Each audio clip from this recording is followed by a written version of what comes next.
guys, pag-usapan lang natin si Tita Min. Nagsalita na sa susunod na project ng Katden. Magsasama ulit tayo. Yan kasi guys ang update sa atin ni Mami Min Bernardo dahil nabanggit si Alden Richard at Catherine Bernardo. Kung magkakaroon pa ba ng project ang Katden, na alam naman natin guys, collaboration lang naman kasi ang nangyayari at lalong-lalo na hiram lang naman ni Alden Richard si Catherine Bernardo. Pero magulo ang mga kumakalat na issue ngayon dahil naririnig naman natin guys ang lahat ng mga tao, lalong-lalo na ang kinalungkot ng mga bali-balita patungkol umano kay Alden at Catherine Bernardo na sumuko si Alden Richard kay Catherine Bernardo. Siyempre lahat naman guys ng mga issue talagang pinag-uusapan.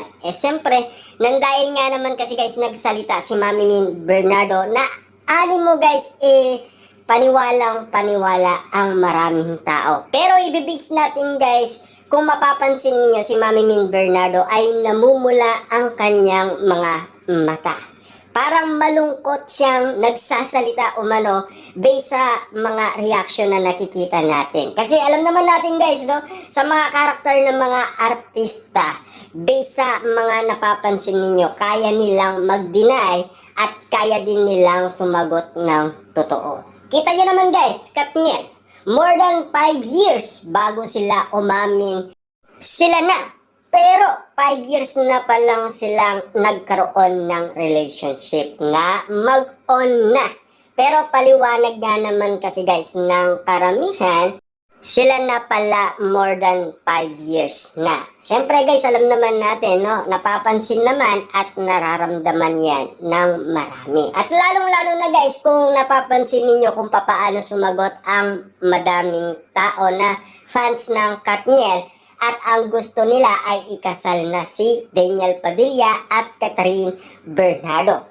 Pero hindi pa nga naman sila umaamin, yun na guys ang gusto ng karamihan.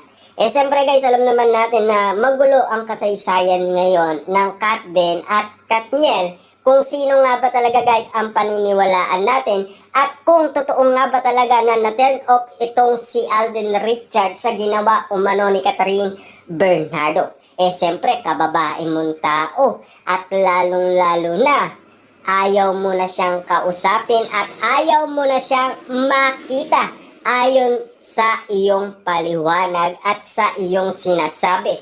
Pero bakit merong paganito?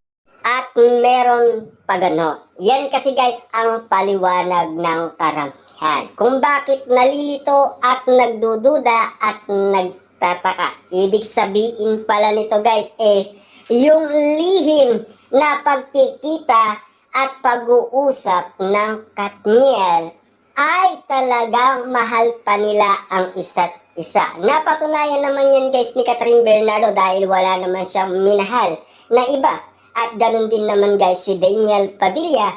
Ayon sa kampo ni Daniel Padilla, focus lang ito sa trabaho at focus lang ito sa kanyang negosyo. At ganun din naman guys ang paliwanag ni Carla Estrada sa kanyang anak na si Daniel Padilla na focus ito sa kanyang project at focus ito sa kanyang negosyo. Siyempre, same lang lahat guys, di ba?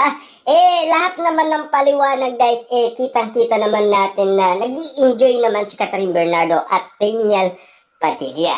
Pero ang hindi natin inaasahan dito, yung balitang pagsuko umano ni Alden Richard kay Catherine Bernardo. Mahirap din i-base guys sa mga nakikita mo dahil pinaglalaban pa umano ni Mami Min Bernardo ang mga issue na wag dapat maniwala.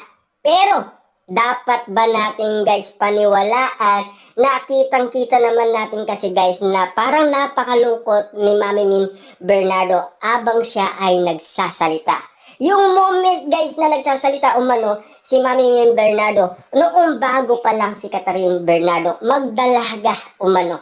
Kasi kitang-kita naman natin guys, kung malungkot ang titig mo sa isang tao, lalong-lalo na kasi namumula guys Kasi kitang-kita naman natin guys na mukhang pinaglalaban pa ni Mami Min Bernardo kay Catherine Bernardo si Alden Richard. Kasi guys, ganun din naman guys ang mga tao, di ba? Kinukumpara si Daniel Padilla at Alden Richard para iparating ito kay Catherine Bernardo. Pero kay Catherine guys, mukhang malabo yung mga pinapakita ng mga tao.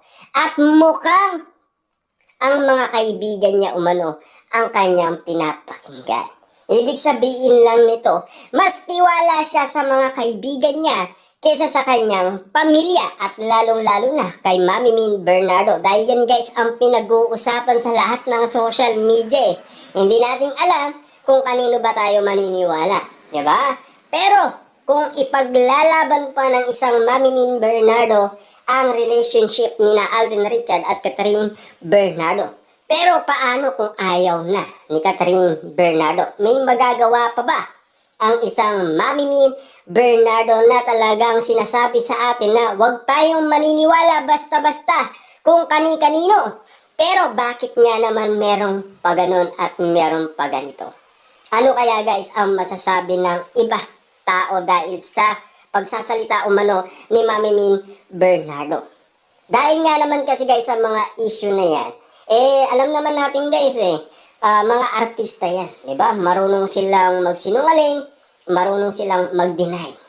Dahil sa kanilang mga karakter din bilang artista, kuwang-kuwa ba lahat ng mga attitude ng mga karakter na ginagaya nila kapag sila ay nagsushooting. Dahil alam naman natin guys, no? Bihira lang kasi sa mga artista ang mga ganitong reaction na talagang hindi natin alam kung makatotohanan nga ba or hindi. Siyempre, nagtataka na lang tayo guys kung bakit pinaglalaban pa ni Mami Min Bernardo ang Katden. Kung ayaw naman ni Catherine Bernardo kay Alden Richard. Kaya pala sumuko na lang guys basta-basta si Alden Richard at basta-basta na lang natin napabalitaan ang ganitong reaction umano ng mga tao, lalo-lalo na guys ang mga legit na marites. Wala tayong magagawa, desisyon yan guys ni Alden Richard at Catherine Bernardo. Kung kaya pang ipaglaban ni Mami Min Bernardo si Catherine Bernardo kay Alden Richard, yun na lang ang tanging nating pag-asa.